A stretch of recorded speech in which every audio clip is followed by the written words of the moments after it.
Hello, everybody. Thank you very much to the family for inviting me to say a few things about Dr. Morrow and the natural hair care industry.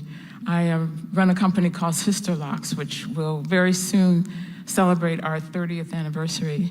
But 30 years ago, I was a young professional, fairly new in San Diego. I was basically a sister who was trying to figure out what to do with all this nappy hair. I didn't love it. You know, I didn't understand it. And I got to the point in my life where that wasn't good enough. I had to come to terms with what was going on here. And that's when Mr. Morrow came into my life as a kind of professional mentor. In the early days of establishing the Sisterlocks business, I did traveling to places like East Coast and where natural hair was bigger and people did all kinds of things that we in California hadn't heard of yet. And the professionals out there were a little bit skeptical of somebody like me, a newcomer who, you know, from the left coast and couldn't know anything, until I dropped the name Dr. Morrow. Everybody knew him, had studied under him, some connection to barbering. 400 years without a comb had changed their lives.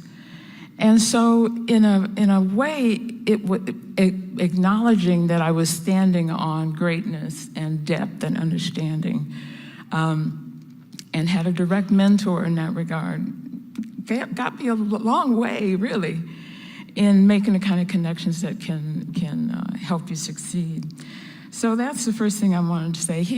I never experienced any competition, or he was never protective about what he would share with me. And that, you know, we succeed because you succeed mentality was very strong. And I have adopted that for the Sisterlocks company, you know, and for the last 30 years, that's our way of doing things. The second thing I want to say quickly is that he really was a natural educator. He came into that so naturally.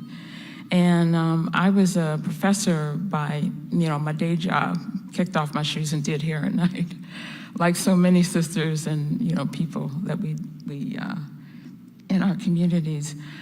And so the fact that knowledge, understanding, detail, you know, the depth of analysis that he would go about, it was just mind-blowing to me. And it showed me that if you know how to research, if you know how to learn, you can apply that to anything. I was really kind of going, yeah, when Pastor Morrow was commenting on that kind of thing. He couldn't help but teach people, and the things that I learned have served me very well. And finally, I wanted to say that I see Dr. Morrow as a concept man.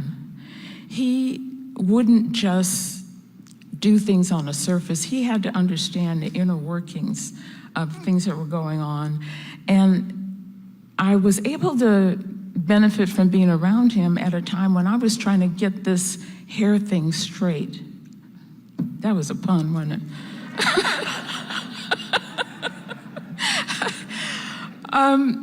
First of all, I was in the natural wing of the black hair care industry. And I began interacting with Mr. Morrow and understood more and more that it's all one thing. He wasn't bothered by distinctions between relaxed hair, natural hair, or the curl or whatever, right? Because he understood the nature of our hair under whatever circumstances. He could envision what it needed and what it could do. So when I would go to his office and start troubling over, okay, so how do I make these little locks? It's just a braid and it won't work and blah, blah, blah. He would just start going through his concept of what that could be like. And I remember the day that I was sitting in front of him and he said something that helped me understand that the way I was trying to research how to do this Sisterlocks thing, how to make these tiny locks, was never gonna happen until I shifted my thinking. And once I did that, which I did, everything fell into place. So on a real profound level, he launched the concept of Sisterlocks with me. And I don't know if I ever expressed that to him. So those of you who are connected to him in spirit, please tell him thank you for me.